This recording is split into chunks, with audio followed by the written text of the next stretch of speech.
ले भाई बन करके देखा है महारानी के सुतल बिया अभी सुतल बिया। ए उठबू का जी खाई गो के सुतल रहते रे जब देखा तो माने सूती ना जी जब देखा जाए एगो हेतनी को से हेतना को खाई के मांगे उठ के चला होता तो खाई ना तो आदमी ये कैसे रे दिन भर काम करे तो एकदम नींद खराब कर देनी जी बताई दे एकदम तार नींद हो खराब जाके काट के खाली ठीक बाटे ना खाई तो हम खाई तू का करबे माने कि सुतम ना जी तो सूती ना सुतल पड़े जा तो हनो डंग ढेर देखते तो ना टंकी देखता नहीं हमर बाबूजी ना टंकी देखे खातिर तो दहेज देले बड़न नु शहद आ देले रहन आई पलंग देले बड़न की सुतर पलंग तू आई निकल सिखाई के खाना वाला बने ला खियाव ले मने बना के रख देनी बर्तन धो देनी अपना मुंह में ठेल के खिया तार के देखल कि ढेर सर बचा तो जाई ना हमरा के सुते दी ठीक ना दिमाग मत खराब करी हां ना तो सुतबू तू हां तो सुती ना हमर बाबूजी पलंग में जाई देले बड़न नोट के सुते अरे मार के खराब कर दे जानले कि ना अरे मार के दिखाई ना डबल के दिया हमर बाबू चल उठ चल हटी ना जाई ना जैसे हमरा के लेके जाई खाली छोड़ी हटी कदम ना करबे बका बका हां करे बका मार बिना बस लगो दिवाई अभी है ये नदी उमर तो ना जा देखो तनी तोर कौन माई मौसी खाना देती है चल तू सब बियाह कर ला खूब झेला ओकरा के बियाह लगा जंतर है हमार हां देखो तनी ना आगे पीछे खूब तोरा से बढ़िया भी मिली है हां देखम ना कौन हां तोरा से निके मिले है समझ ले आ तोर यार हनिया देख मन कर दे के दोसर बियाह ए जान ना खोला ना देखो तनी कौन मांगचिया के फल बेचा के सिंदूर दर के जाई ना लगबे भाई क्या तू करे जाई ना कुछ ना कर जाई कोली ठीक है तो सुत हसु देबे कर हसु नो क्यों जाना बैठ जा तो मारा मुंह घूम गया जाई ना मारी ना जन माई मौसी बियाह करे ले जाके रखी रह सुत कान के अरे सुत देबे ना कर का तारा तेल में तरुआ में खाली तेल घसी जब देखा जब नेटुआ नतिया के एकदम दिमाग खराब कर रहता ए जी क्या हां बोला देखी मानता है कि पहले से मेरा रुपये तब से बिया कोई नहीं है हां तो सुन ले एगो बात बोल अब ओकरा से प्यार और ना करम अब काहे के करब जब वो खेत देले बिया तो अब तहरा के नहीं जानब ढेर ओकरा से बोलबो मत करम बुझाइल ना आ सुन ली जितना जमीन जायदाद बाटे न सब हमरा नामे होगा कि कहीं ओकरा ना जले जियब तले हमरा नाम रही चिंता मत कर सच्ची ना जी हां हां हां आ डरे हम मत ओकरा से कैसन डर जी हाँ। हम ओकरा से डराई हम काहे डराई जी हाँ। जब रौरा हमरा एथे से बानी त काहे ओकरा से तन देखिए देहिया से देहंगर भी तन तोरा के चाही दबा होल तोरे बन त का हटे बक बरियार बनी बुझाइल हां एको तो बड़ा धराई तो फिर दोबारा हमरा फिर आई ना भैंसा लगा होई छ कोई कुछो लगा होई की पहले बड़ा डाफेल है हां हमरो को डरवा देले अभी तू ना जानबे हम कैसन नागिन हनी जानता नहीं जी नागिन बोले पत्र रे बाकी दसली से कैसन लागला चल चल घर आ गई चल चल आओ देखा बन का के सुतल बिया रहत नु देख ली हैं अरे खोले ए सुंदर उनको वो निकाला नु के हमरा के जान नहीं का जी ई क्या जी ई के ह आई माला वाला का मिलले बानी करे के दी ई के बटे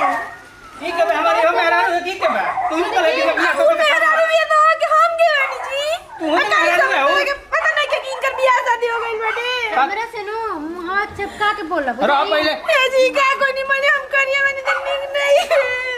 हम टाइम से खाना दे दी ना जी एक बार हमरा के अरे सिखाओ तो बिया को लेन गयो इधर कोई हमार मरद नहीं ठीक ना अरे भाई कबर को सका रे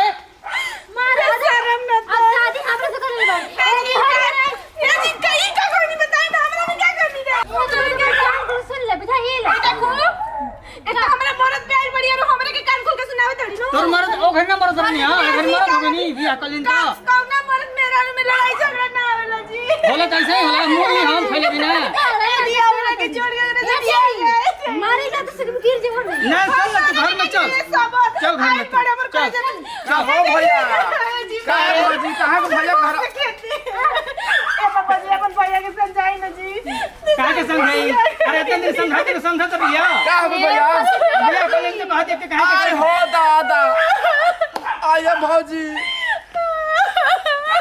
तारा सद के हमर दे अपन नाग डोलाता आई बड़ी रोवे के समझ में नहीं आई चल अरे भैया तू कतना पागल बड़ा हो अरे कर खराब भइला का हमर मरद प्यार बड़ू अरे तू का है समझावा दे भैया के का बोल आ तू कतना बढ़िया बड़ा का हो गई हां देखो भाई सुसरना मुंह ता को 10 को बियाह कर जाता रख ले गो के तू ये नतियू हम कहां से कर लाऊं करे सकले हाथ छोड़ लिए के अरे हम का निकाल जाई रे हम ना जाई अरे चेक करने में जरा तोरा संग हम ना जाई पति के तोर बाप तोर पति के तोर भाई पति के हमर तोर भाई तोर भाई के हमर मरद नहीं ठीक ना अरे तार पति तो का में चली के ले लगा हमने लगाते नहीं ना तू तो खियावता रहा हम हरियो नहीं जाता ले चलो सुन चलो ए टाइम टाइम आता दिन बड़ा आप अरे छोड़ो करे कहाँ छोड़ी जी ना जी बच जाई ना अरे घर में नहीं करे हम का धाली अरे आया भाजी अब सुना ना को पाले कोई अरे ऐसा बच्चे कहाँ जाते हैं चले वो खकुआइल में खेत कोड़वावे खाती भैया तो भैया वो खेत कोड़वावे खाती खकुआइल ले बिया तो ओकरा के डॉक्टर ना के मिला जाके करवा ले नमन मारते मिलल मारोगे ये बाबूजी को बात कहियो हम ओकरा के रख ली ना हम रखली हां जी और बियाह शादी नहीं के कब तक रहणुआ रह कह दिनो कि हम हमरा के भैया जी देखियो एक बात कही पौजी हम कोई आए देखो भैया तोने टाका भेल हमनियो का अपन टाका भेल भगवानी ना जी माने जैसन मारे तो ऐसे मेहरान हो जाई का साबत पे राम लेकिन रौरा से टाका ना भिड़ाई कि ना अब हमार काम है दादा चली तने फुड़की में झाके देखी देखिए कि सब करे के बा चल आओ बैठा ए जी हाँ बोला कि हमने के घर हटवे हाँ ये हमने के घर है में रहे के बा जानू नू ठीक बाजी ठीक बनू बाप रे बाप मोट की भैंसिया एक तो सुता रहता लिए दिन भर अब ए पे हम हाँ तू ही सुतब हम ना सुतब हैं अकेले सुतबे का तू कर लेखा कैसन बात कहत नहीं जी हाँ। हमें पे अकेले सुतम आधा घर में हम अब देखी ये घर बा एमे राज करे के बटवे तो आधा पे हम राज करम आधा पे तू ओकर लेखा में ना बदमाशी करे तो फिर तीसर क्यों कर ले हम देखी हाँ। वो तो कुछ ना बोलो से नो लेकिन अगर तीसरी के बारे में सोचम नो हमरा आंख आ कान दोनों खत्म कर दे हम अरे कल दोनों खत्म हो तो देखो कैसे रहे और सुनो कैसे यही जनु कनिया हाँ। सोचबो मत करम तो तू ऐसे मत करी हम ना करब अच्छा ठीक बा जाए ना जी चाय बना के लिए हमरा खातिर चाय तरह के बने के ले आई या जी पूरा दिन तो रोज रोज खाना हमारे बनाए के बा हाँ। अगले दिन डोरा बना के ले ना जाए ना ठीक बा मलाई मार के चाय पियबू हाँ हाँ मार के लिया तनी पिया ठीक बा हां ए नती दे दा मलाई मार के पी अब तक क्यों जरूरत है आके का है जो जाए ना ना हम चल ए जी हाँ, हम आई लो जाए देखे। ना, जाए ना। देखो देन बनी जा बना के दिए कर के लिए देबे करो आ सुनो तू तो बियाह कर तू ऐसे कुछ सुनाओ मत बुझाइए सुनो बढ़िया बा सिखा दे तनी छोट बनी लगू यही सब पे सबक बनी गेलू हमर माता के नु हम काहे दूर रही हमर बाबूजी अलंग पलंग गोदरेज सब कुछ देले बड़ा ना लेकिन हमर मर्दा के टीबी बीमारी और ओकरा के नु होई जा बीमारी आ जब खाए ने बोल से खोए बोल से करन जाई मत पूछ का बीमारी का है बाबू न ए बाबू जी एक बात कही हम अरे रात के सुता न न राती में पलांटी में मार देला अरे तुम एगो उनकरा के गोर बात उनकरा के मेरा जो झूठ है ना अरे कोई कहलनु बाबूजी के संग सहारत ना दला दे के भाई के मिर्गी धारला कहले हमारा स्वागत मनाई हमारा संग अपन भाई कर चला अरे वो ना हो बहुत तू देखो ना की भौजी की बात बताई जब जब भैया सहारत ना तरनु अब कौन अवस्था कर जो अवस्था में नामों ने के धर आग जीता सिंहार का पड़ता है हमने के तो परेशान बन जाए कैसे एही से न दूर रहनी ना बबुआ दी एगो बीमारी यार तातिया बात तब बीमारी रहला चल जा हमारे बिया काहे कते कही कौन तो चलिए बबुआ जी चलिए हम छोड़ा ज्यादा कौन लगता ज्यादा ये कोई भी हमारा नहीं डर लगता नु कि तारा संग सहारत मना को जो अवस्था रही वो अवस्था में मां के जीता सिखाई ये बात कहत है जब तारा संग सहारत मने नु तो तू एगो जूता के व्यवस्था कर लियो काहे पड़ के बहुत लगा बाल तला ना हम आवे ना कर हमारा कितना दिन आदमी जूता के व्यवस्था हम ओकरा जरे ना रहा बना के चली लिपस्टिक ये के ओकरा के मिर्गी उठाता चल जी चली जाता ना भैया मत कहो ए चली जी चली भैया एक काम कर ना तू चल जाए तो निकल चल जा गांव से अब हम खवन मुले के अपना घर जाए इन खाता में हाला नहीं खे होसी दूर दूर पहुंच के चल जाएगा या पड़े हो इतना जाके ताजी पिट में पारी हमारे सेटिंग में धरा ना ना जी चल जाए दी हेलो चल जाए कुछ चल जा बिया लेके भइलो ना, हम- बिया हम हंस दिया ना करो चल जा दूर दूर पहुंच लिया चलो ठीक है भैया वाला रखवा हम थाली अरे जा तू ही ये जी फेंकी ए बुच्ची उकरा के सट के आल बोल तनी दूरे रहिया सट मत उकरा में सट पड़ ऐसे मत बोला दीदी जल्दी पर पर बहन के तरफ बैठ हां अबे गाड़ी दे तो ए भैया तारू के बहुत हम यार अब भैया मत कर हमारा चल जा अपने घर जा तो आ रही है तो जा रही है तारा के बाय गले लग जाए एक बार अच्छा बात सिखा लो हमरा घर लगाबू ना लगाबू ए छोटा छोटा बीमारी हो जाई जी जा हो जा जा जा जा जा बाय तारी साइड के उठाई जा तो हाथ गोड़ पोछ लिया उहे का समझत रह जी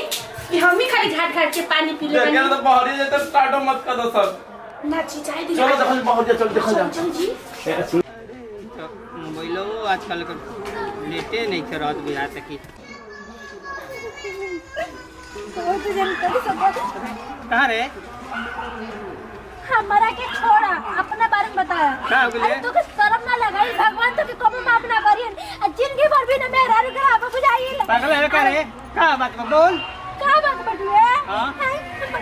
जिंदगी खराब करके को तो का बात बटुए का तुम अरे जब तार एकदम बीमारी रहल हटुए काहे कदी हमरा के ऐसे कोइला के कहत रे हैं आई हो रे मां तो शर्म के लागत अरे वो झूठे के कहत है भगवान तो बनाए कि जिंदगी भर होते ही रहा बुझाई अरे झूठो के कहत है कि भाग जो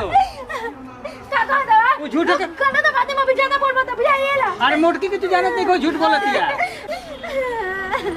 मोटकी कहत है तोरा के ना रहे खातिर बड़की तो भाई हो बोलत बाटी है बोल हमर भैया तो सच बात मुझे बोले में का दिक्कत बा बताओ अरे का कैसन जी का बात करे तू करवानी हो गेलो हसाल हेले का करे कभी अरे जेकर आंख में पियरिया धो लेले बा असल तू एक और हो गेल बड़का रे एकरा में का खाई जिंदगी में कबो पानी ना मिले साले भड़का दिया सब दोनों मिलके हैं बड़का दिन तो ना ये नतियू हमरा से खाना मांगे मेहरारू आई दिया हमरा के मलाई मार के चाय देत रही जहरो रोरा के हमके दे हमरा मुश्किल हो जाई ठीक ना जो तू ऐस कर सब दोनों गोड़ा हम बुझ गए नहीं एक बात पानी दस साल रखा करे तू इन नतिया से अगर मिल गई तो बियाह शादी ना छोटकी बहन से बियाह मत कराओ अरे कुमारे में कतरा खेत कोड़ वाला बियाह हम जानता हटी ना जी रे दस साल दूर जा ले लेके रखा करे तू हम जाता नहीं जा बात कहां जी भैया अब जाते नहीं हम चल जा दिया बात बोरा ढोई हां हम जाते नहीं बोड़े ढोई रखा हमरा के मरद के कमी नहीं के काहे बबुआ जी पानी लेके आवत नहीं हटता हो ना तब जाता नहीं सुता जी तो जावे ढेर तो ना करो कि जाके बोला के ले आई ले आओ तनी ले आओ हां ए चली ना बबुआ जी घर में रखले बानी मीठा पानी देव चल अरे ना हो भैया लगा जूता सुना के पड़ जा हमारा जा चली ना चली हटा, हटा। चली ना जी अरे भैया लगा जूता सुना के पड़ जा हमारा माने साचो के बात बाजी हमने झूठ बोलने वाली ना चली घर में चला भैया